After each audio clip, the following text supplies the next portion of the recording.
Good evening. My name is Tari Smith. This is the Harvard Unified Union School District Board meeting. We're still waiting for a few folks to trickle in. There were a lot of cars in the parking lot, so I think people were a little further away from the door than they anticipated. So we'll give it another moment or two if that's okay with everyone.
My apologies for interrupting, but we don't hear a sound online. Hi, Marlena. Yeah, we were just letting a few more people come in. I wasn't sure if we had a quorum yet, so we're getting pretty close. We're checking right now. There's a basketball game at the school, so the parking was a little fuller than normal. All right, let's do a count here.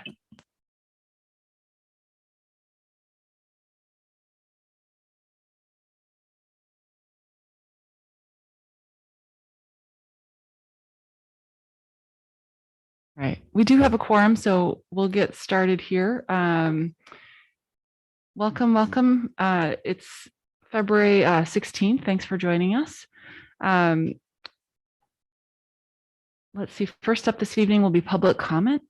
This is a scheduled time in each meeting where members of the public can make comments up to 3 minutes long on any school-related topic they'd like. We're typically able to hear from everyone who'd like to share a comment. If for some reason it looks like we won't have enough time, we'll draw names out of a hat. At the 2.5 minute mark, I'll tap on the table or try to wave to you to let you know that you have 30 seconds left. At the 3 minute mark, I'll ask you to stop speaking so that we can go on to the next speaker. If you have more to share with us than 3 minutes allows, we invite you to email the board with any additional thoughts. If for some reason there's not enough time to hear from everyone tonight, or if you prefer not to speak publicly, we invite you to email the board or to speak during public comment at a future board meeting. The easiest way to email the board is to send an email to the whole group at it's send HUUSD board at HUUSD.org. It's CEN-HUUSD BOARD. Please know that while the board does not respond to public comments in the moment, we are always listening carefully. So at this time, if you would like to make a public comment, could you raise your hand on the Zoom? We don't have anyone in our live audience who wants to make a public comment, I think. All right, okay, so attendees.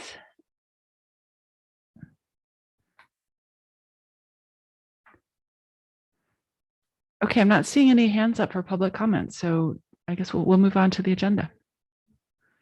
All right, so I do have a couple of suggested amendments for the agenda this evening, which I did mention in an email to board members yesterday. The first would be to add an item to the consent agenda to approve the use of ESSER 2 funds to construct an outdoor gazebo classroom at Waitsfield Elementary School. The estimated cost from the grant is $24,450. And an additional Vermont Building Communities grant in the amount of $7,500 was also received to support this project. The second item to add to the consent agenda would be to approve the use of ESSER 2 funds for the coil reheat project at Warren Elementary School. And the estimated cost of that is $146,863. And the third change to the agenda would be to just rename the policy that I listed in the agenda as C14. It should be appropriately F11 where it falls in our policy manual. Do I hear a motion to approve the agenda with the suggested amendments? I see a motion. Is there a second? Okay. Are there any objections to approving the amended agenda? Okay. Hearing none and seeing none, that motion will carry. The agenda is approved. All right. First up this evening is board reports. Superintendent Nices joined us to give us a little update on, COVID constant changing. Governor had a big press conference yesterday. Catch us up, please. Thank you. Good evening, everyone. I'm going to speak to you tonight in sort of the form of an oral report. I've tried to organize my comments, wasn't able to put anything in writing because I literally today just finished speaking with, prior to coming on with you, our union advisory team, and prior to that, our COVID team of Kaya and Allison. So my remarks are based on that. And I also want to make sure that I'm fully informing the community going forward. So here we go.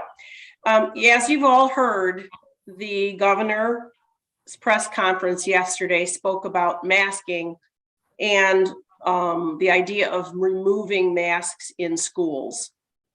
And I'd like, I'd like to start by also acknowledging and reminding everyone that everything, as always, that we hear from the state is considered advisory, and that those decisions or those final decisions that we grapple with are made individually by each school district, in this case, me, with the input from everyone, right, going forward. And what was suggested is that on February 28th of this month, there will be an option through those recommendations, if you will, for school districts that have 80% or higher of their students vaccinated to make those masks mandatory in school. And that is what is being heavily publicized and talked about and shared very vigorously, I would say, today. And I'm sure you're all aware of that. So I wanted to get right out there and tell you where we think that we are. Again, I met with the union and our team today. So let me say it to you this way. Our schools are a part of a 6-town community, and there are many differing opinions. I think we want to really acknowledge all of those different opinions that exist within the community, our 6 towns. And then we're part of a bigger community in the state. And again, there are many varying opinions. So I'm charged right now with making one of the toughest decisions really that we've made during this pandemic with my team, thinking through what really is best for students and how do I make that decision considering all of the varying viewpoints that are coming into my inbox and folks are sharing with me, the various needs that families have in our public school, which is there to serve all. Right? That's the situation that we find ourselves in. So let me share with you some things I know that lead up to my decision making from this point forward. First, our schools, Fayston, Harwood Union, Crossett Brook, Waitsfield, and very soon Warren will surpass the 80% mark and potentially be eligible. Moortown and Brookside would not at this time. They're a distance away. Know that weekly averages, we've continued to keep data, probably when some others haven't, as you well know, and I think that's been well supported by our community. In the month of January, our weekly average for positive cases of COVID among students and staff was 40 to 65. In the 2 weeks in February that we've been operating, we have 15 to 20 positive cases. So much like the rest of the state, and you might even say the country, we are very excited about and heartened by the fact that there are fewer cases and folks are getting less sick, you might say. We're heartened by that. At the same time, right before I came on, we have 7 cases today. of positive cases.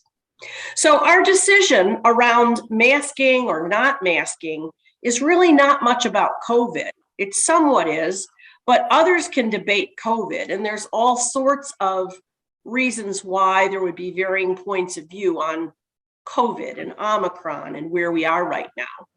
Our driving factor is about keeping our schools open, plain and simple, keeping them open. Now, to keep them open, they have to be staffed, and the students have to be there. So while it is true that students and faculty and others in our community are probably getting less sick, and that the spread is somewhat lessened, what we know is that the masks and the story around masks are effective from spreading colds and flu and other kinds of things that would keep people out sick. We also know that if a staff member or a student gets COVID, albeit not very sick, they'll still be out for 3 to 5 days. And we need to think about that. We're already hanging on a thread still around staffing, not having enough subs, having opening positions.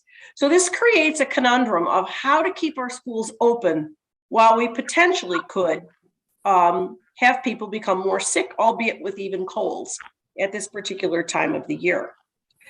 A new point, every break we've taken, following every single break we've taken for the last 2 years and 3 months, we've come back with people traveling, getting out of their circle, and we've always had a surge. We've always had cases go up, even when the data was pointing to the fact and telling us that they wouldn't. The truth is that they did. So will they or won't they after this February break? On our minds, don't know yet. As of today, 2 organizations that we are always following while we make our decisions thoughtfully, CDC and the American Academy of Pediatrics, have not changed their position. They are still recommending universal indoor masking at schools pre-K to 12. Our approach for the last 2 years plus has been cautious, thoughtful, local, and data-driven. I'm going to say that again: cautious, thoughtful, local, and data-driven. So we will continue to collect our local data right now, and all of our staff and every one of our students will be sent home this Thursday with 2 antigen tests and directions, which will come out in a letter sharing these things and more information to parents and families tomorrow by the close of day, before the students leave the building. So it's clear what it is that we're going to do with the antigen test. So all students and all faculty will be able to be tested prior to returning to school after this long February break.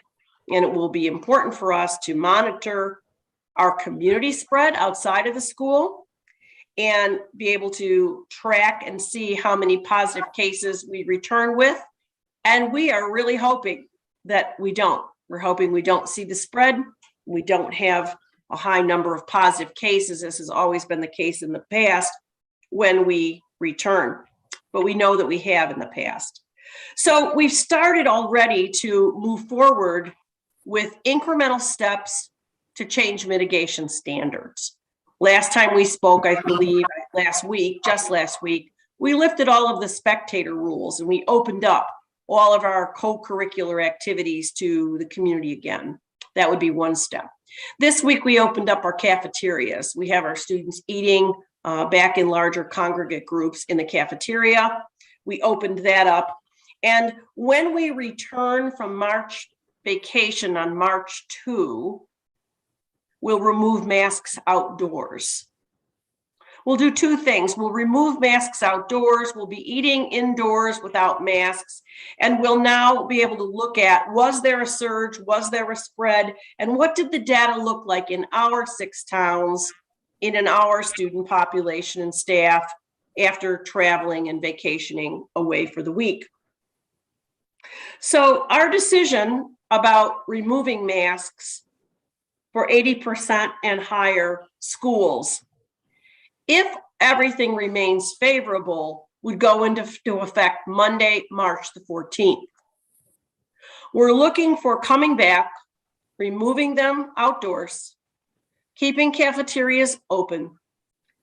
And we're asking, as we make this tough decision, for compromise, because we're very aware that there are many differing viewpoints amongst parents and our community at large as to whether masking should go away or not. And we serve you all. We need to respond to you all. We consider everything that you are sharing with us. So our position at this point is that we've worn masks for 2+ years. We're asking for 1 more week to continue our cautious approach, our incremental approach, identify what is or isn't true in our own 6 communities for spread, look at the results of the antigen testing that our students will take before they come back. And if all of those things remain favorable after the 7 or so days, 8 or so days, we will be recommending that those schools, 80% or up, remove masks and make them optional to students. At that point, we'll have a better understanding of our risk.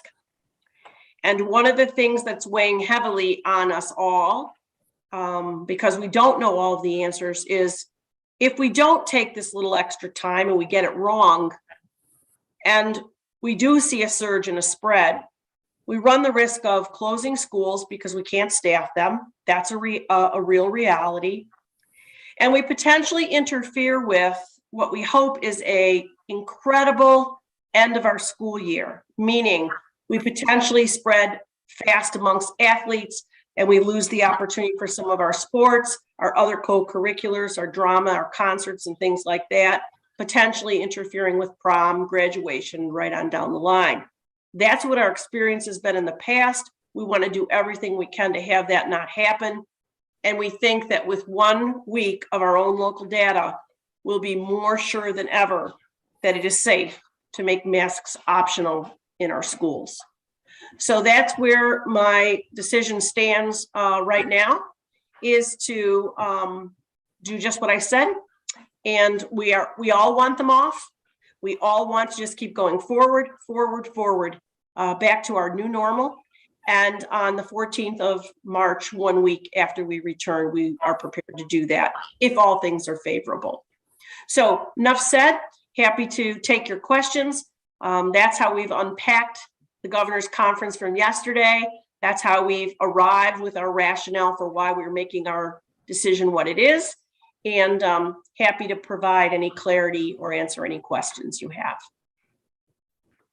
Great. Thank you so much for taking us through your thought process so far. I guess I say so far because we know that new stuff is always coming in. So yeah, it's a great place to be at this moment, right? Right. I see some questions around the table. Or if we could take a few of those. Teresa, I see your hand first.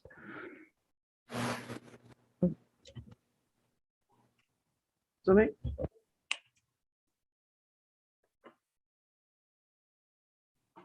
Okay. Bridget, thank you so much for that was a really great report and exciting too, and very thorough. So thank you very much, and your staff as well that put that together. So thank you. Question: when you say, sorry, this microphone is weird. When you say, what is the litmus that you're looking at that maybe we wouldn't do something on March 14th?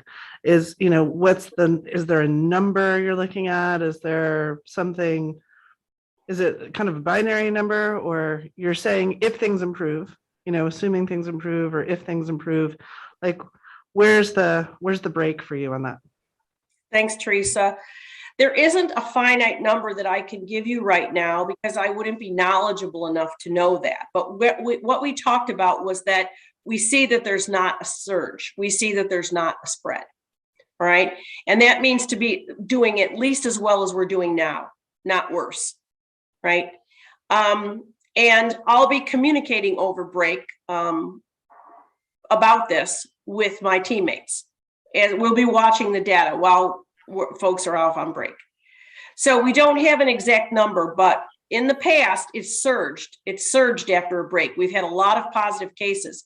So if we come back and parents antigen test and call in and say, Mary Fran and Billy Ray are positive, we're going to be calculating that data within that week. We're going to see what the rest of the state looks. How do we compare next to it?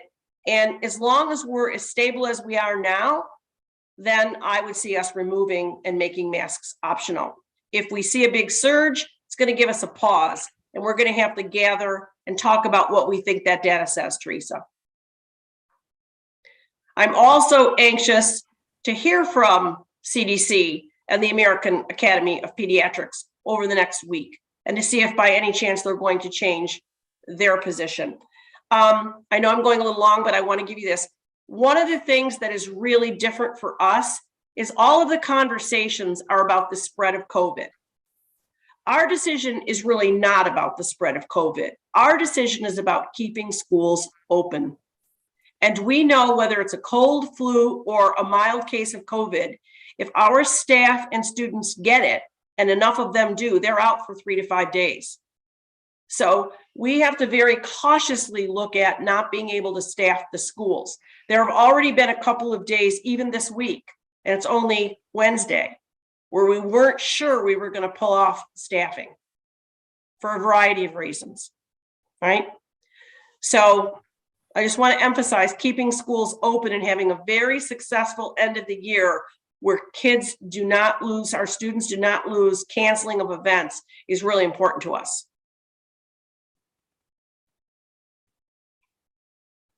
Hey, Maddie, I see your hand up. Go ahead.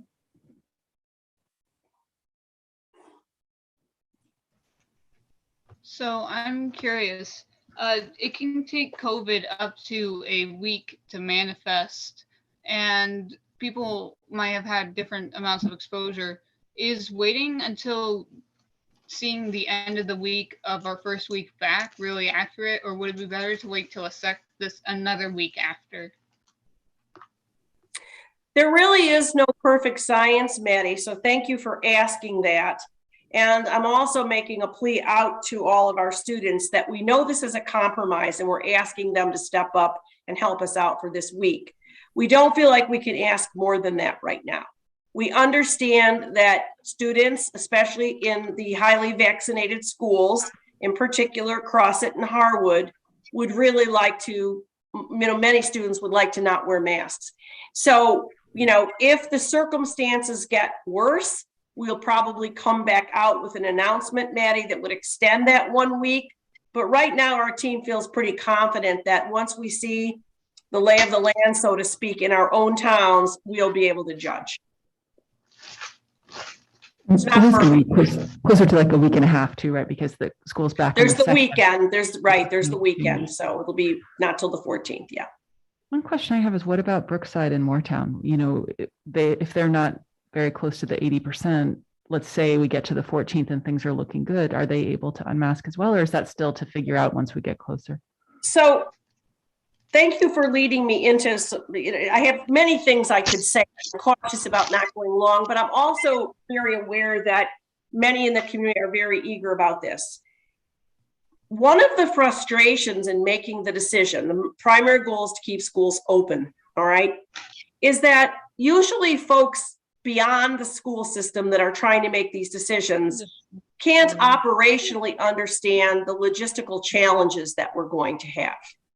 And there are going to be challenges, right? If you have some students wearing masks and some students don't, the students are used to, that's the rule. Everybody wears masks. This is when you wear the masks.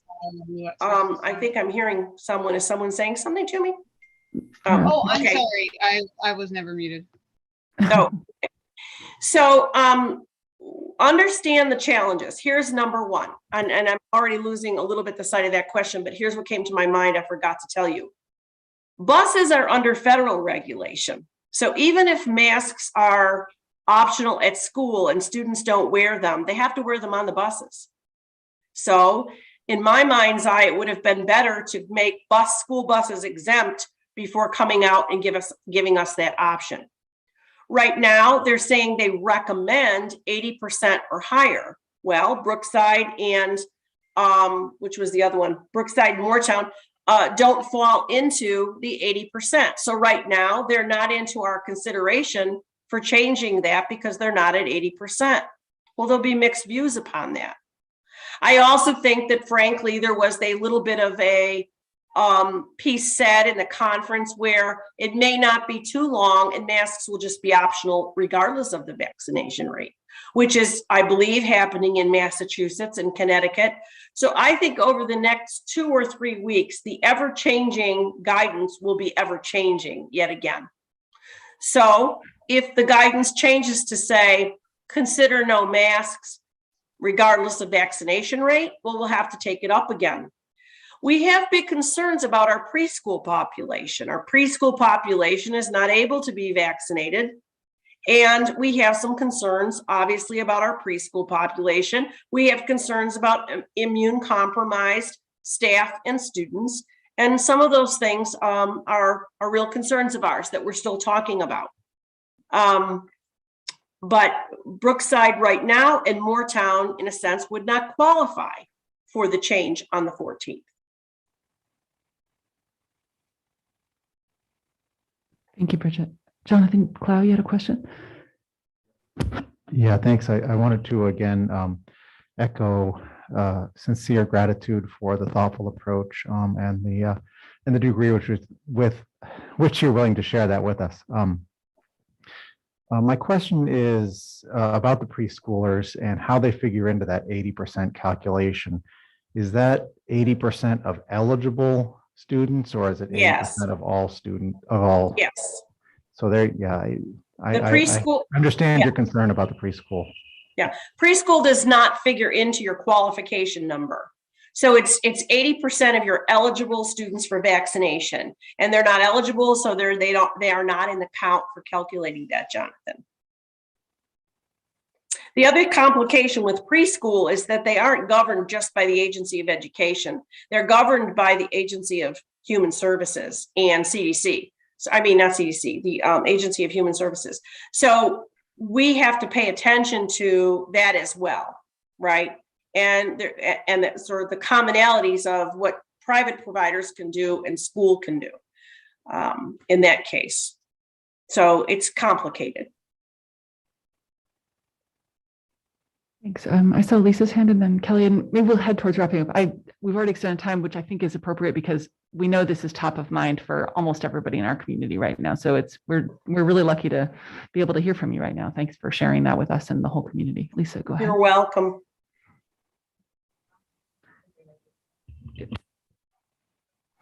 My question is around Moortown and Brookside. I think that we're fairly close at Moortown, like 76% or something. Anyways, I was just wondering if there would be some sort of, maybe even like public, and I don't know how to put it, but like campaign a little bit to help parents like see how close we are, like how many students would need to be vaccinated in order to reach that 80% range for the schools that aren't, in the hopes that maybe there'd be some that would consider doing it in order to be able to unmask. Is that something we can do, or is that too like taking a side? It's something we haven't done so far because we sort of came down. Lisa, you're leading us there, right? You know, that can be really considered a pressure. You know, I think that we have some concern, and it's going to take all of us as a community to make assurances that this doesn't happen, that we don't pit folks that want to be masked and not want the masks off against one another, right? And including students inside classrooms and, you know, the like. So it is what it is on the vaccine. I don't know that won't change. I can tell you 3 of our schools are beyond 85%. So every day it's kind of going up and up and up. It continues to go up. So I guess I would say the answer is in the parking lot on that one as to whether we'll publicize how close to the line we are. But I don't think it's the role of the school district in any way to pressure parents about vaccinating their students. I think it's got to be on them to decide.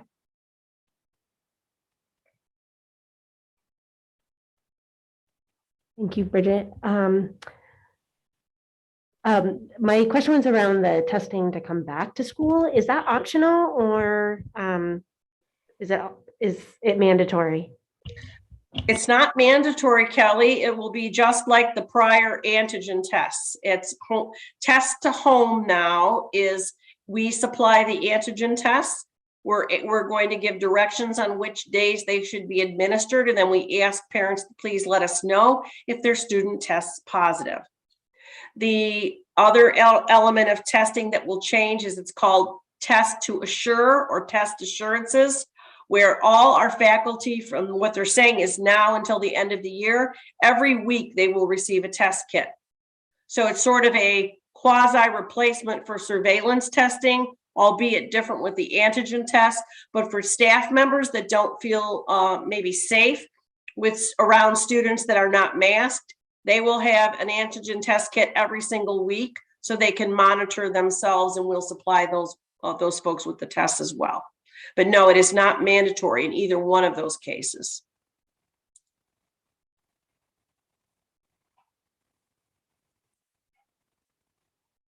Patty, go ahead. Better credit me.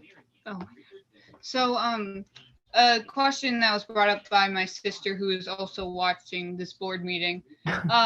If we do take off the weave masks as optional, would it be possible for teachers to require them in their classrooms, or if it's optional around the entire school, is it solely up to students and teachers do not get to decide whether or not it's in their room?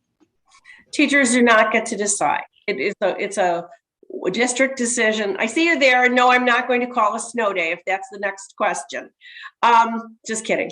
But you can appreciate that, Maddie, right? So yeah, no, it would be a district decision and everyone would be responsible for abiding by that. And if it's a choice and it's optional, then it will be up to the student. Great. Well, thank you again. I know this really is on everyone's mind right now. And we always continue to be so grateful for you and your admin team's incredible work in this and work to, I would say, sort through so much and figure out what's right for our community and to try to just keep the needs of everyone and the safety of everyone in mind. Thank you so much. And in turn, I just want to say that we've really appreciated through these 2.5 years, the support that we've received from the board, the support that we've received from the community.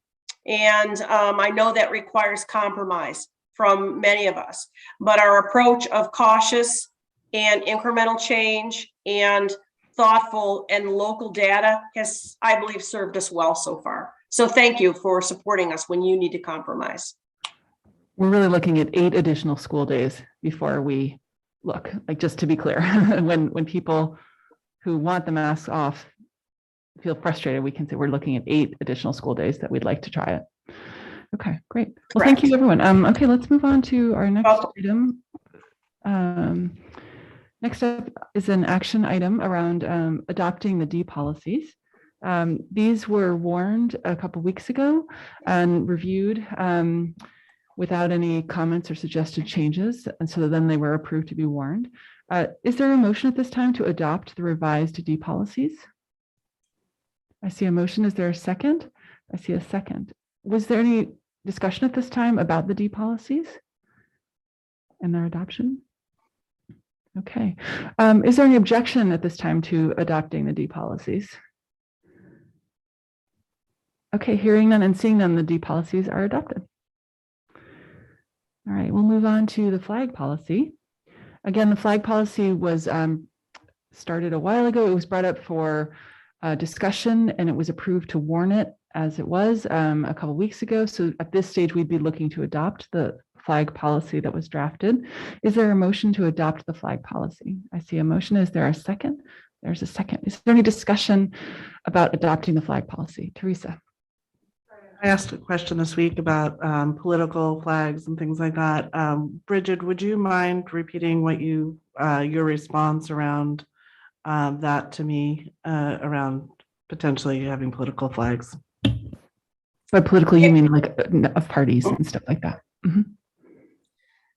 Anything that is political by law, this public schools are prevented from posting or, posting, I guess, whether it's in the ground, on the wall, on a flagpole, anything that has to do with political points of view. Those things aren't allowed by law anyway, regardless of whether it was a flag or not. So no, we would not be able to do that. I want to make sure the whole public understood that. Thank you. Thanks, Teresa, for bringing that up.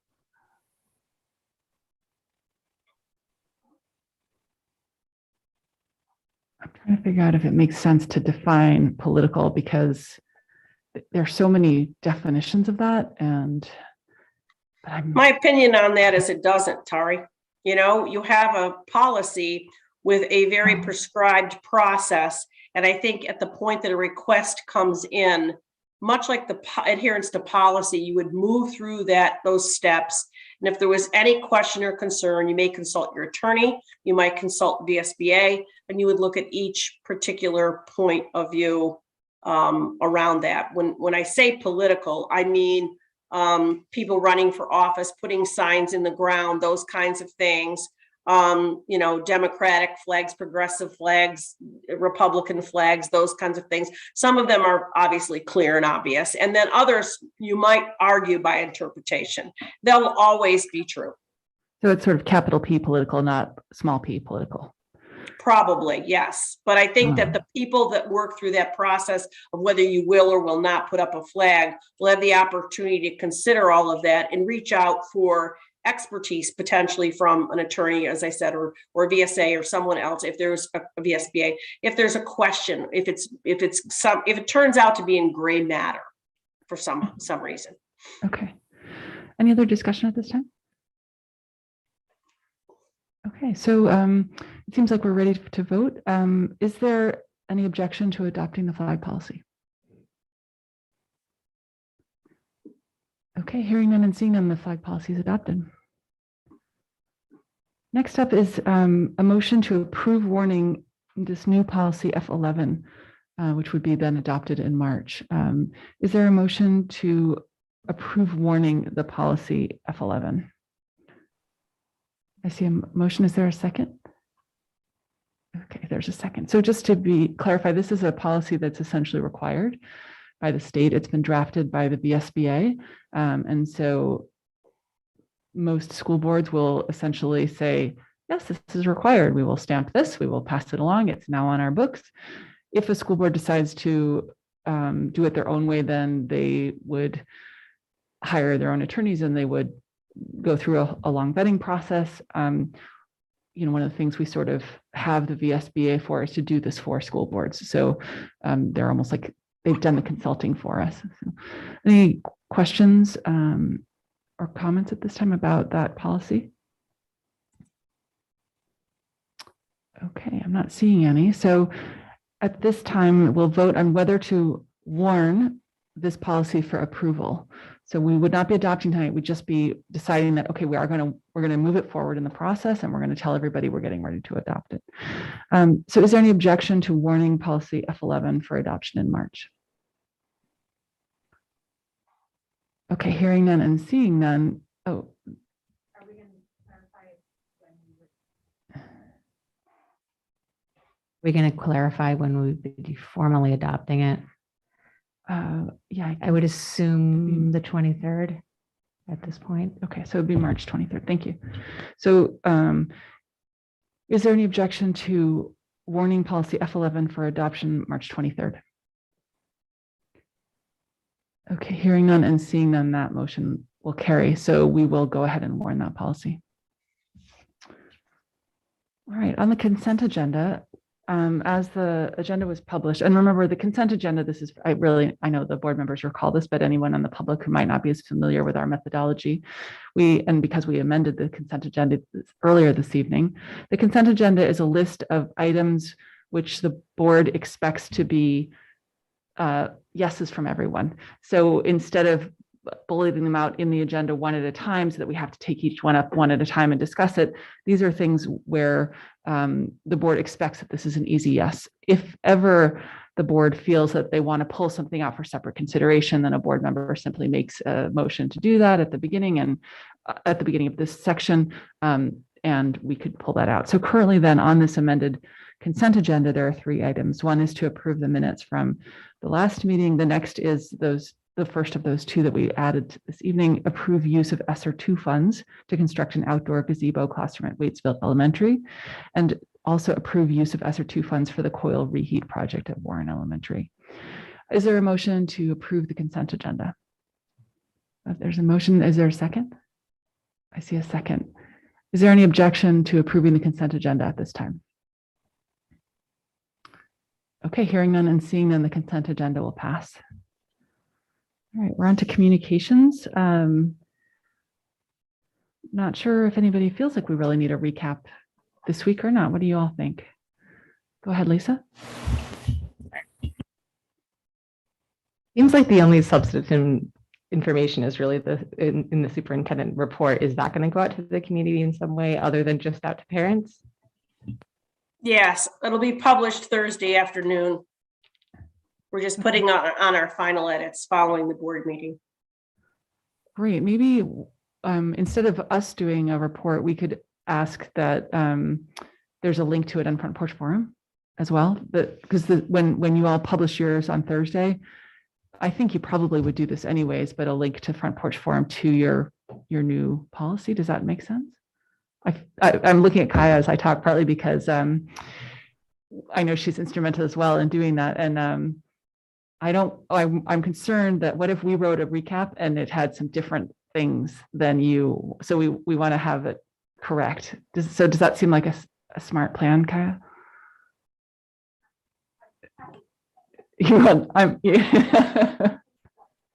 Yes. Okay.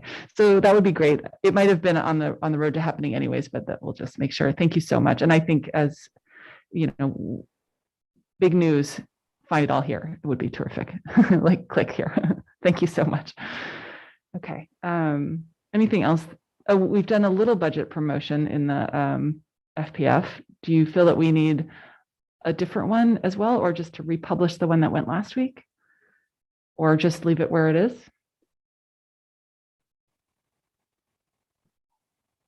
I mean, I kind of get the vibe of leaving it where it is going to be okay. Okay. The only question about the recap is, do we need to mention the warning of the policy? I mean, it's not a very controversial policy or anything, but it is sort of the reason it's being warned is to get public input, if I'm not mistaken, right? Yeah, or to let people know that it's happening. Yeah, we certainly don't legally need to do that in the recap, but we certainly could. It seems like it would be a very short and not very useful recap, so I'm willing to let it slide. I just wanted to ask the question. Well, we can fall on the better part of transparency. So in that spirit, then I will draft something that says, check out this new policy and check out the news that's coming from the district on Thursday. And that way our team doesn't have to add that to their very long to-do list. Does that sound like a decent path forward? But it will be short and sweet. And vote for the budget. Great news, we do have a moderator now for our annual meeting, which is, as you recall, going to be Monday evening at 6 p.m. This is a great example of one where I think it's fine for board members to attend remotely. We will still need a quorum, but it's a very easy meeting to participate in, and it's an easy one to do from home. Lisa, go ahead. I don't know if this applies to any other towns. And I was going to post something personally, but I don't have any more front porch forum posts that I'm allowed to do, just cap wise. But I think that it's important for Moretown residents to understand that they need to ask for a school budget ballot separately because they all receive their ballots in the mail. So I'm wondering if it could come from the district just specifically to the Moretown FPF. I don't know how that works. Kaya says she doesn't think it works that way, that when we do it, it's to the whole district. But would you be able to coordinate between the two of you or ask a partner to do it or something? I can post something. I have definitely not reached my limit.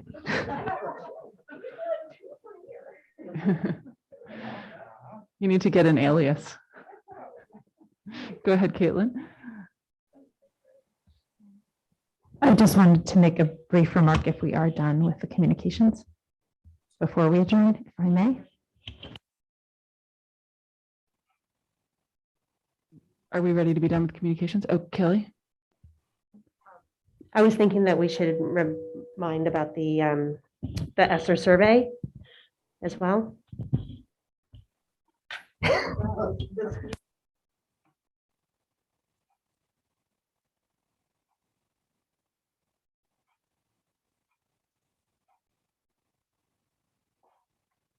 Tara, you're muted. Was giving the evil eye to my colleagues saying, okay, now who's going to write it when we keep making the list even longer? So Jonathan has been suckered into writing it. I've got the list. So I've got ESSER survey, vote for budget, check out news from the district about masking, and check out policy 511. Does that sound good? And Central Vermont Career Center, we're just going to go big. So CVCC, vote for the CVCC. All right. Yeah. And I'll just give you this page, Jonathan. Okay, anything else on communications? Right. So we're done with communications then.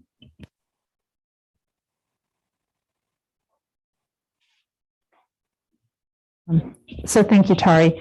As this is my last HUUSD, I'm going to get that right this time, board meeting tonight, because unfortunately I will not be here for the annual meeting. I want to offer a few words of appreciation. First, to Tari and Tim for your thoughtful and balanced approach to board leadership this year. And second, to my board colleagues. Over the past 5+ years, when friends ask me why I serve, one of the reasons I give is that I've met many terrific folks who I wouldn't have encountered otherwise. When we have disagreed, my one-on-one conversations with many of you have led to deeper understanding and helped me broaden my view of many tricky issues. I hope that board members will continue to connect individually with that goal of understanding one another's point of view, knowing that we share a common interest in providing amazing places for our students to learn and thrive. I thought I knew a lot about education when I came to the board in 2016, but I had a lot to learn. I grew a thicker skin, but I also developed a new appreciation for the gentle, human, empathetic approach that many board and community members brought to me in discussing intensely challenging dilemmas and decisions. Bridget and Michelle, you deserve tremendous credit for your steady leadership over the past many years. It's easy for any of us to make a list of what we'd like to see improve and change in our schools. But most of us, even at this table, have only glimpsed the work that Bridget and Michelle have put in to ensure our staff have the systems and resources to meet the tremendous needs of our students and their families. They've also experienced our district as parent and grandparent of Harwood students. The work is professional and it is personal. Even when we disagree with one of their decisions, their investment in our community is remarkable, and I am incredibly grateful for their steady hands during this exhausting pandemic. I imagine the next few months may bring more controversy to our district as mask debates heat up across our state, and there will inevitably be issues we cannot anticipate tonight. I do urge you all to carry forward the steady, balanced, kind approach we embraced this year. It's been an honor to serve with you. Thanks so much.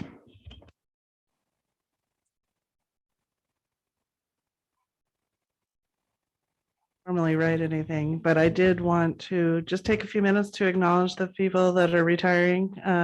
I think Jeremy and Tim, Tari, Caitlin, Jonathan, that's it, retiring, right? Just to say thank you for all for serving, especially those of you, the 3 of you that have served in leadership positions, Tari and Caitlin for 3 years each, right? 4 years, 3 years. And so really thank you all for your service and your leadership and just your being colleagues. And I echo a lot of what Caitlin says as well about just the personal connections and everything. So I just, hoping we can just give everybody a round of applause and say thank you.